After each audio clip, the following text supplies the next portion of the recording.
Welcome back, everyone. Now we're going to do NAT, something you're familiar with, and if you're not, you're going to become familiar with. All right. NAT is very simple. Its job is to translate private addresses to public addresses and vice versa. Okay.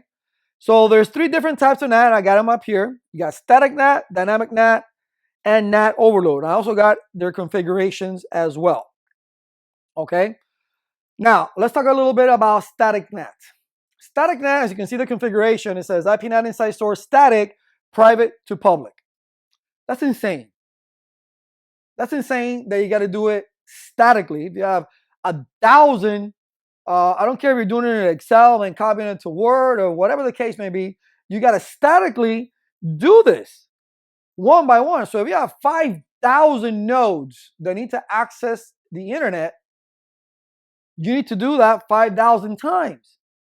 That's the first bad thing, which is horrible, monotonous, and boring. The second bad thing is that you got to pay for each public address. Even if each public address costs $1, that's $5,000 right there. So that's crazy. That's crazy. So static NAT, now I'll tell you this right now, former students, long time ago, back when the world began,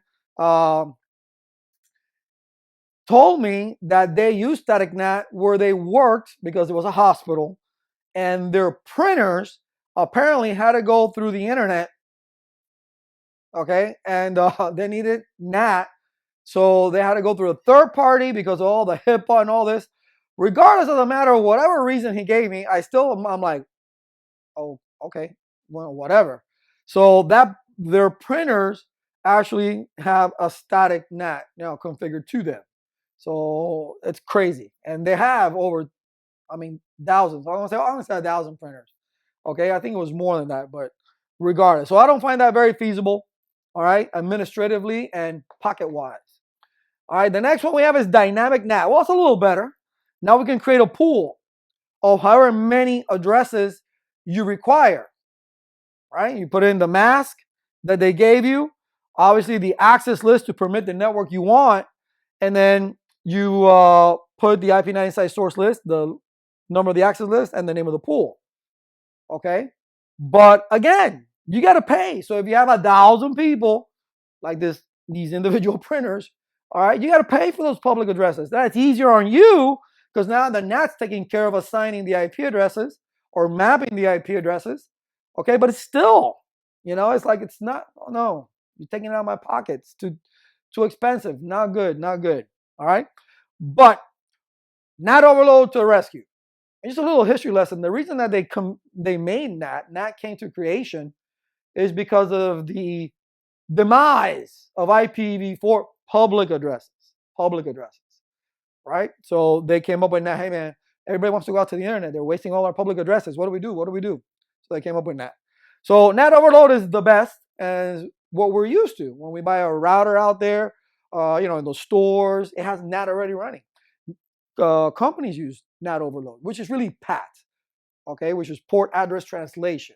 All it's doing is not only translating your private IP address to a public IP address, and then it gives it a port number. Now, the source port number is the one that changes starting at 1025 because the first 1024 are taken. You got 1025, 1026. So as computers go by, nodes go by to get to the internet, they go through their NAT, their private IP address gets changed to the public, and as well as given a port number, a source port number. Your destination port numbers for that destination that you're going to, if your FTP is going to be 21. If your HTTP, it's going to be 80. If you're SSHing, it's going to be 22. Whatever the case may be, if you're emailing, all these numbers, if you're using DNS, those destinations are going to be the same port numbers that they always are. Those port numbers are for them. But your source port numbers are going to change. So NAT Overload is also considered PAT. The good thing here is you can use one public address to over 65,000 nodes for that one public address. That is awesome. That is completely awesome. Okay? Now, what you need to remember is that when you're doing this, it's case sensitive. What's case sensitive, Laz? Well, like the name of the pool, that's case sensitive. Careful, Tricky, tricky.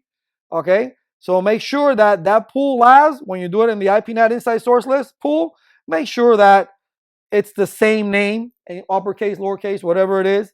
And the same goes for the access list. Make sure it's access list 10 is access list 10. All right, though, people can play tricks, put 1, you're not paying attention, you put 10 or vice versa. So make sure those match. All right, those are little pitfalls. And for overload, make sure you have the word overload, please. Because if you don't put overload, it's not overload. It's dynamic NAT. And if you only have one IP address, how many people are going to get to the internet? One person. And then you're going to get a whole bunch of help desk calls. So definitely be careful with your configurations. Another couple of NAT terms that you need to be familiar with are these right here. This is show IP NAT translation. Show IP NAT translation. Once you ping, because this is how we're going to do it in the lab. When you ping from your private network to your public network, that's how NAT works. You got to go through the router, not to the router, through the router. Okay? So when we ping the other side, all right, this is your inside global address. What does that mean? This is already on the other side of the router.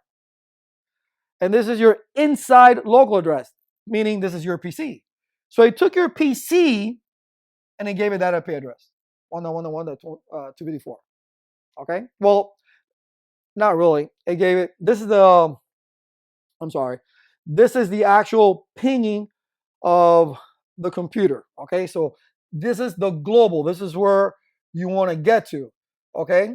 And this is your private, and then this is your local destination, and this is your global destination. So anything that's global, we'll make it simple. Anything that's global is after NAT translation. Anything that's local is inside, before the NAT translation.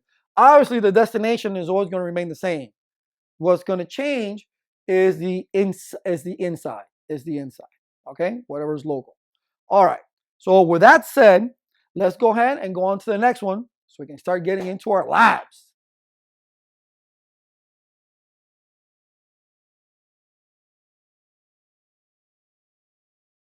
Welcome.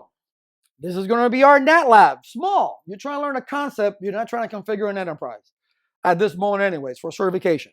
So we have our PC with its IP address and mask. The router obviously will have the IP address and mask. And this is the network for the public. I use the public IP address. For you got the 1.1.1.254 and the server is 1.1.1.1. So what we're going to do is we're going to configure this router as our NAT router. And let's see how that works. I'll see you inside the lab. Welcome to the NAT lab. Yes, right here we're going to configure NAT Overload. We discussed already the different types of NAT, and NAT Overload or PAT is the more feasible one because you can use one IP address to allow over 65,000 plus users to get out to the internet. All right, so it's a lot more feasible. It's a lot less administrative headaches for you. You don't have to do one at a time, and it's definitely easy on your pocket. So let's open up the router. Let's maximize it, and let's go to the CLI. All right, let's give the router a name. Let's call it, host name first of all, NAT. All right, this is our NAT router. And I believe the interface facing the is F00 and then F01 is a public. So the first thing I always said to do was go to your interfaces, F0. Well, we got to put the IP addresses in there first, don't we? And let's put IP address 192.168. Is it 100 or 1? Okay. .1.254.255.255.255.0. And then we no shut that. Nope, wrong spelling. Nope. There we go. Cool, that's done. And then we go to the int f0/1, and we do IP address 1.1.1.254.255.255.255.0. We no shut that. All right, and I always say verify, show IP in brief. We're up, show IP route. We're connected. Let's see if we have connectivity. Let's actually go to the PC. And we will have connectivity. So there's really no need for that, right? But we got to make believe that this is the internet.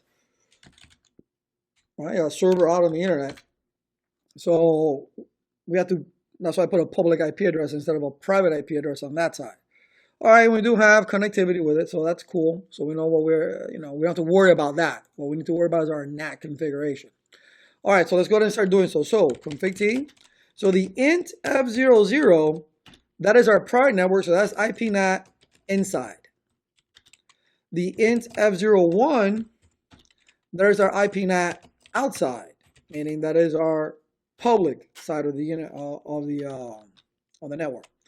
So we go to global configuration and we start our configuration. IP NAT, not ANT, NAT pool, and we'll call it a name, LAS, obviously. And then we'll use the only IP address that's active, 1.1.1.254, 1.1.1, oops, .1.1.254. And then we use net mask 255.255.255.0, right? That's what was given to us. We create a range of pool to use to get outside to the internet. Remember, that name of that pool is case sensitive. So if it's all lowercase, you better put everything in lowercase. Now let's create a standard access list. Oh, I told you we were going to use it again. Access hyphen list. Let's do one. We're going to permit the 192.168.1.0.000.255 network. Permit them to do what? We're not telling, remember, it's standard. We're not telling them anything. We just said, hey, we're permitting these people. Well, the start lines will bring these first two lines together. So we're going to go IP NAT inside source list. Well, what list are we talking about? Our access list, and that's one. And we're going to use the pool. What pool? LAS. That's why they got to match. Those names got to match. And then obviously the magical word overload. Right? And that's it. That's all there's to that. Once you put the inside and outside interfaces, you let NAT know which is private, which is public. Then you create your pool, create your standard access list, and then you put those two lines together. And that's a good way of remembering it. All right, but we always got to verify. We always got to verify. So let's go back to our PC. Since where we don't need no ARP, right? ARP already happened. Let's do an up arrow. Let's ping that puppy again. 1.1.1, there it is. Those are our 4 pings. Let's minimize it. Go to our NAT router, maximize it, and do show IP NAT translation. Show IP NAT trans for short. Trying to trap the whole translation. All right, and there you go. It is working. It is working, and that's what we're talking about. Inside global, that is the public or destination address that we're trying to get to. This is your inside local, which is your PC. Your outside local is your PC converted, translated to this public, and your outside global is still the destination where you want to go. Obviously, these are port numbers. Since it's ICMP, there's no real port number to see. If we were to do, since this is a server, we can go ahead and let's close this, go to the browser and type 1.1.1.1, hit enter, and we got to a web page on that browser. So once we go to the NAT and we do the same command over again to verify what we have done, we should now see a port number. And you see that we see 1025 because that's where it starts now. That's where it starts going from, and every PC that goes through there is going outside is going to get a different source port number. Destination port numbers will always be the same. If you're doing SSH or HTTP or Telnet or FTP, whatever it is, those will be their appropriate ports. But the source port numbers are the one that change. Remember, you got 65,000 plus addresses that are going out there. So it's going to start at 1025, then 1026, 1027 as PCs go through there. I mean, we got 65,000 plus ports, right? Obviously, we can't use the first 1024 because they're taken. So then we start at 1025. And there you go. That is NAT Overload. I'll see you outside the lab. Alrighty. Pretty simple. First thing, first rule that I always want you to look at if they ask you questions about NAT. Look at the interfaces. Make sure that the inside is the inside, meaning the private. That the outside is the outside, that is the public. Make sure those commands are there. IPNAT inside, IPNAT outside. Verify that those are there. Maybe a print screen that you're looking at. All right, doubtful that you'll configure NAT, but if you do, make sure that you have the right inside, outside. The reason being is if it's reversed, NAT's not going to work. And then we created NAT Overload, right?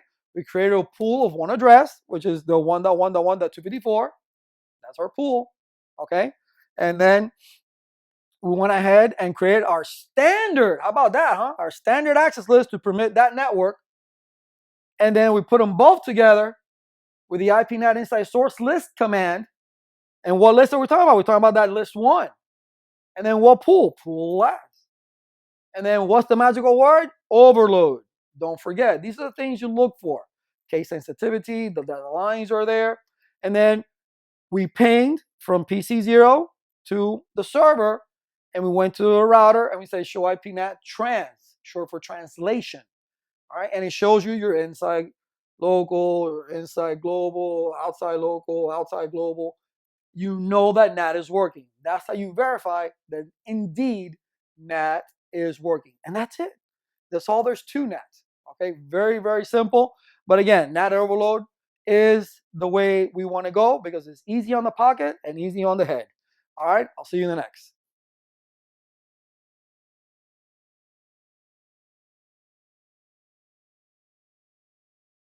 Welcome to the summary of a very brief section.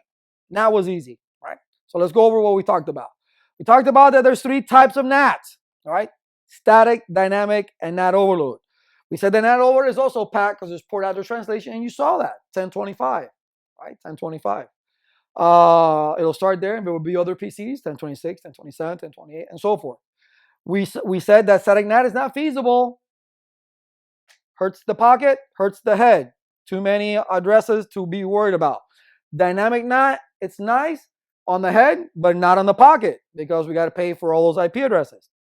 All right, but NAT overload is the way to go because that magical word allows for us to use one IP address to go to, to use that NAT, that one IP address, 65,000 nodes, private nodes. That's awesome. You don't got to pay that much, only for one or two or three or four or five or six IP addresses at the most. And then you don't have to worry about assigning it because the NAT will take care of it. All you got to do is make sure everything every day, monitor and all that's going on. So that's pretty cool. And then, of course, you got to remember, inside local, when I went through the NAT router, it said, hey, you're inside local, just switch to the 1.1.1.254. But where's it going? Oh, these are the destinations. You ping the 1.1.1. Before I hit the NAT router, it was 1.1.1. And when I got to the destination, it's still 1.1.1.1. There was no translating of the destination. Okay, there's no translating of the destination. It is your inside local, right, that gets translated to that particular IP address, and it shows you the protocol that you're using.